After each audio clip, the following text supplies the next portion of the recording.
డబ్బు, అనారోగ్యం, ఉద్యోగం, వ్యాపారం, అప్పులతో బాధపడుతున్నారా? మీకోసమే లాంచ్ యువర్ ఫ్యూచర్ ప్రోగ్రామ్. నమస్తే ఫ్రెండ్స్, నా పేరు Sai Krishna Azad, supreme court advocate. So ఈ వీడియో ప్రతి ఒక్కరికి చేరే విధంగా మీరు షేర్ చేయటం వల్ల ఏంటంటే ఉపయోగం, ఒక ప్రాణాన్ని కూడా మనం కాపాడగలం. ఇది ఏంటంటే అప్పులు ఎక్కువైపోయి, చాలామంది అప్పులు ఎక్కువైపోయి తీర్చలేని స్థితిలో ఉండి, అంటే దీన్ని మనం స్వయంకృత అపరాధం అనొచ్చు, అదృష్టం అనొచ్చు, దురదృష్టం కూడా అనొచ్చు, చెప్పలేం. ఎందుకంటే కొన్ని సందర్భాల ఆర్థిక సంబంధాలు లేదా ఆర్థిక విషయాలు మన చేతిలో ఎప్పుడూ ఉండవు. ఈ రోజు రాజు బంటు కావచ్చు, బంటు రాజు కావచ్చు. మన కళ్ళ ముందు ఎంతమంది కూలిపోయి ఉండొచ్చు, ఎంతమంది డెవలప్ అయి ఉండొచ్చు. అది మన యొక్క విధి వ్రాతను బట్టే ఉంటుంది. కొంత అదృష్టం ఉంటుంది. సరే, ఈ రిచ్ డాడీ పూర్ డాడీలు ఇవన్నీ చదవటం వల్ల ముందుకెళ్తామా వెనక్కి వెళ్తామా అనేది సెకండ్ థింగ్. అవన్నీ థియరాటికల్గా నెపోలియన్ హిల్ రాసిన పుస్తకాలు లేకపోతే రిచర్డ్ రాసినవి ఇవన్నీ మేము కూడా చదివాం. ఏది చదివినా కూడా కొన్ని సందర్భాల్లో మనం అనుకున్నది జరగకపోవచ్చు. కొన్ని సందర్భాల వ్యాపారంలో తీవ్ర నష్టాలు రావచ్చు. కొన్ని సందర్భాల్లో మనకు తెలియకుండా మన జల్సాలకు అలవాటు పడిపోవచ్చు. లేదా కొన్ని సందర్భాల్లో మనం ఎక్కడంటే కొంతమంది భార్య బిడ్డల సపోర్ట్ లేకపోవడం వల్ల కూడా ఇబ్బంది ఉండొచ్చు. లేదా బంధువులు, బంధుత్వాలు వీళ్ళంతా కూడా మోసాలు జరగటం వల్ల కూడా మనం ఆర్థికంగా చితికిపోవచ్చు. సో ఇవన్నీ ఏంటంటే నాకున్న అనుభవము ప్లస్ నా దగ్గరికి వచ్చే క్లయింట్ లెక్క అనుభవాన్ని మీకు చెప్తున్నాం. సో మనం టాపిక్లోకి వెళ్ళిపోదాం. అసలు ఈ ఆర్థిక సంబంధమైన అంశాల్లో కార్ల్ మార్క్స్ చెప్పినట్టు మానవ సంబంధాలన్నీ ఆర్థిక సంబంధాలే, మీరు అవునన్నా కాదన్నా. ఎందుకు అంటే ఒక మనిషి ఆర్థికంగా బలంగా ఉన్నప్పుడు వచ్చే రెస్పెక్ట్ వేరు, ఆర్థికంగా బలహీనంగా ఉన్నప్పుడు వచ్చే రెస్పెక్ట్ వేరు, మన యొక్క కాన్ఫిడెన్స్ లెవెల్ వేరు. ఆర్థికంగా బలంగా ఉన్నప్పుడు వచ్చే కాన్ఫిడెన్స్ వేరు, ఆర్థికంగా బలహీనంగా ఉన్నప్పుడు వచ్చే కాన్ఫిడెన్స్ వేరు. ఈ కాన్ఫిడెన్స్ ఎప్పుడైతే మీరు ఆర్థికంగా బలహీనంగా ఉన్నప్పుడు కాన్ఫిడెన్స్ ఎప్పుడైతే మనకు తగ్గిపోతుందో ఆటోమేటిక్గా మనిషి బలహీనుడైపోతాడు సైకలాజికల్గా. సో అప్పుడు ఏమవుతుందంటే కొన్ని థాట్స్ వస్తాయి. డిప్రెషన్కి వెళ్ళటం, బాధపడటం, మౌనంగా ఉండటం. చివరికి అదేంటంటే ఈ భూమి మీద బతకటం ఎందుకురా అని చెప్పి చాలామంది రకరకాలుగా మరణాలను పాల్పడిన సందర్భాలు మనం చూసాం. సో దయచేసి అలా ఎవరు జరగకూడదు అనేది నాకు చిన్న ప్రయత్నం. అయితే దీంట్లో చాలామంది అప్పిచ్చిన వాళ్ళు ఇబ్బంది పడాలా, అప్పిచ్చిన వాళ్ళు సంకనాకి పోవాలా అని చెప్పి చాలామంది అంటుంటారు. మాకు సంబంధం లేదు. ఇక్కడ ఏంటంటే మీరు అప్పిచ్చే సందర్భంలో తీసుకోవాల్సిన జాగ్రత్తల గురించి మన వీడియోలు చాలా ఉన్నాయి, అవి చూడండి. సో దీనికి సంబంధించి ఇది బ్రిటిష్ వాళ్ళ చట్టం, అంటే 100 years బ్యాకే ఐపీ అంటారు, ఇన్సాల్వెన్స్ పిటిషన్. గుర్తుపెట్టుకోండి. సో ఇన్సాల్వెన్స్ పిటిషన్ అనేది మీరు నేను తయారు చేసింది కాదు, లేదా ఒక లాయర్గా నేను తయారు చేసింది కాదు. ఆ బ్రిటిష్ వాళ్ళు అప్పుడే 1925లోనే సుమారుగా అప్పుడే ఇన్సాల్వెన్స్ పిటిషన్ గురించి వాళ్ళు తయారు చేయడం జరిగింది. సో చాలామంది లోన్లు తీసుకుంటారు. లోన్లు తీసుకొని అంటే ఈఎంఐలు కట్టలేక, చాలామంది రికవరీ ఏజెంట్ లెక్క బాధ భరాయించలేక, అలాగే ఈఎంఐలు కట్టలేని స్థితిలో కాకుండా కొన్ని సందర్భాల్లో క్రెడిట్ కార్డు వాడేసుకొని, లిమిట్ దాటిపోయి క్రెడిట్ కార్డు మీద వాడేసుకొని.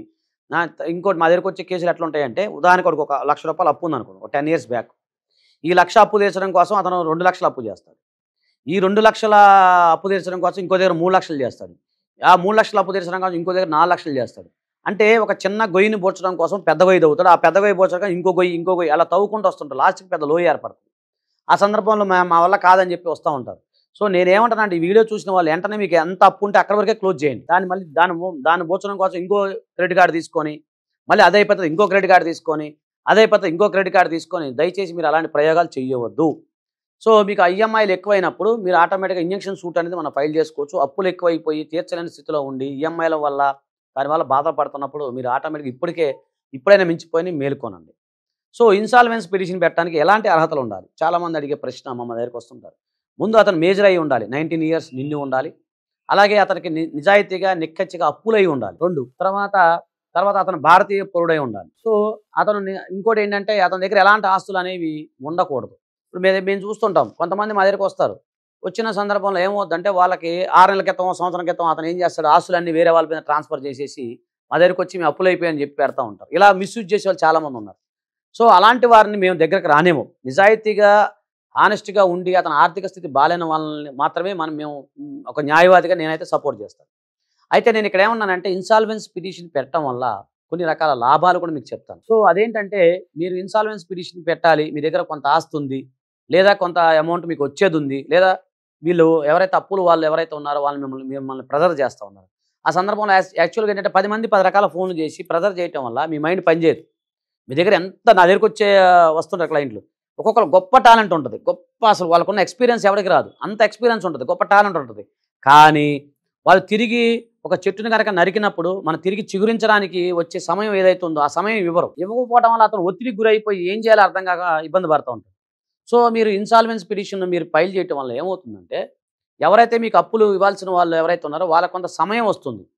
సమయం వచ్చిన తర్వాత ఆటోమేటిక్‌గా ఆ 1 ఇయరో, 2 ఇయర్సో, 3 ఇయర్స్ సమయం వచ్చినప్పుడు మీరు వారికి డబ్బులు కట్టడానికే ప్రయత్నం చేయండి. నేను ఎగ్గొట్టమని చెప్పను, కానీ మీకు ఇంత కొంత సమయం వస్తది. సో చాలామందికి ఇన్సాల్వెన్స్ పిటిషన్ ఫైల్ చేస్తే రకరకాల సందేహాలు ఉంటాయి. ఇయన్నీ పిచ్చి సందేహాలు, లీగల్ సందేహాలు కావు. ఏంటి, ఐపీ పెట్టగానే చచ్చిపోతారంట. ఐపీ పెట్టగానే చచ్చిపోయినట్టు భావించాలంట. వాళ్ళకి భూమి మీద నూకలు లేవని చెప్పి అంటుంటారు. అంటే ఐపీ పెట్టినంత మాత్రాన మీరు ఇన్సాల్వెంట్ అయినట్టు కాదు. కోర్టు వారు చెప్తారు మీరు ఇన్సాల్వెంటా కాదని. ఐపీ పెట్టినంత మాత్రం మీరు ఇన్సాల్వెంట్ కానే కాదు. జస్ట్ ఐపీ అనేది మనల్ని డిక్లేర్ చేయమని పెట్టే అప్లికేషన్ మాత్రమే, లేదా ఒక పిటిషన్ మాత్రమే. అది దయచేసి అది గమనించాలి. ఇంకొకటి ఏంటంటే చాలా మంది ఆధార్ కార్డు పోద్దంట కదా అంటారు. ఆధార్ కార్డు పోదు, ఓటర్ ఐడి కార్డు పోదు, ఏమీ పోదు. మీరు ఐపీ పెట్టినంత మాత్రం అది ఏమి పోవు.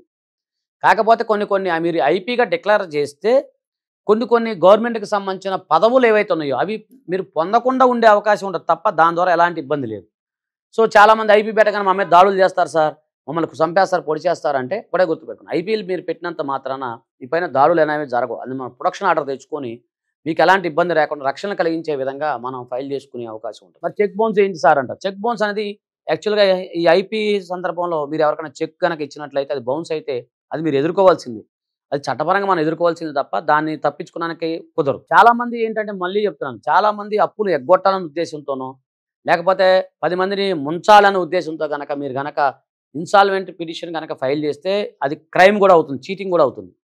కాబట్టి మీరు జెన్యూన్గా ఇన్సాల్వెంట్ నా వల్ల కాదు, నేను నిజంగానే మోసపోయాను అనుకున్నప్పుడు మీరు ఐపీ మాత్రం దాఖలు చేయండి. సో ఈ ఐపీ ఫైల్ చేయడం వల్ల చాలామందికి ఇంకొక ప్రశ్న వస్తుంది. అదేంటంటే సార్ ఐపీ పెడితే మా పిల్లలు ఎవరైతే ఉన్నారో వాళ్ళని పట్టుకుంటారంట, వాళ్ళని అరెస్ట్ చేస్తారంట అని. వాళ్ళకి ఎలాంటి సంబంధం లేదు. మీ పిల్లలకి, మీ బంధువులకి, మీ భార్య బిడ్డలకి ఎవరికి కూడా ఎలాంటి ఇబ్బంది ఉండదు. కేవలం మీరు మాత్రమే అప్పులు చేశారు కాబట్టి మీరు మాత్రమే ఉండాలి. కొన్ని సందర్భాల్లో భార్యాభర్తలు ఇద్దరు కూడా అప్పులు చేస్తారు. సో అప్పుడు ఏం చేయాలన్నప్పుడు ఇద్దరు కలిపి కూడా పెట్టచ్చు. అంటే భార్యాభర్తలు కానీ లేదా ఇంకొకరు కానీ పెట్టచ్చు. సో ఇంకోటి చెప్తాను మీకు చిన్న కండిషన్. అదేంటంటే ఐపీ అనేది వ్యక్తిగతంగా ఉంది. ఎన్సీఎల్టీ పిటిషన్లు ఉంటాయి. నేషనల్ కంపెనీ లా ట్రిబ్యునల్లో కూడా కొన్ని కంపెనీస్ మేము చేస్తాం. అది కూడా కొన్ని కంపెనీస్ ఏవైతే ఉన్నాయో వాళ్ళు అప్పుల బాధ అయితే ఉంటారు. మరి అప్పుడు వాళ్ళ పరిస్థితి ఏంటి? అప్పుడు ఎన్సీఎల్టీలో మేము ఫైల్ చేస్తాం. నేషనల్ కంపెనీ లా ట్రిబ్యునల్లో అప్పులు అయిపోయారని చెప్పి కంపెనీ తరపున ఫైల్ చేస్తాం.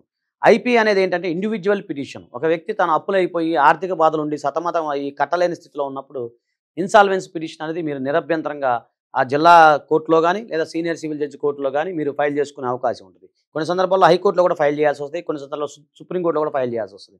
అంటే వాళ్ళ యొక్క ఆర్థిక స్థితిని బట్టి మారిపోతూ ఉంటాయి. సో మినిమం మన భారతదేశంలో మీరు 25,000 నుంచి, అంటే అంతకుముందు 500 అని పెట్టారు, కానీ ఇప్పుడైతే 25,000 నుంచి కూడా మీరు అప్పు నుంచి కూడా ఐపీ పెట్టచ్చు. సో ఇన్సాల్వెన్స్ పిటిషన్ అనేది ఈ విధంగా మీకు ఉపయోగపడుతుంది. అయితే గుర్తుపెట్టుకుని ఒక గమనిక, ఇది మీరు ఎవరైనా సరే జెన్యూన్గా అప్పులైన వాళ్ళకి మాత్రమే ఇన్సాల్వెంట్ పిటిషన్ ఉపయోగపడుతుంది తప్ప మీరు అలా కాకుండా వేరే వాళ్ళ పేరున పెట్టేసి అలా అయితే కనుక చీటింగ్ కేసు అయ్యే అవకాశం ఉంటుంది. తర్వాత మీరు బాధపడతారు. ఓకేనా ఫ్రెండ్స్, దయచేసి ఈ వీడియో అందరికీ షేర్ చేయండి. థ్యాంక్ యూ, నమస్తే, జై హింద్.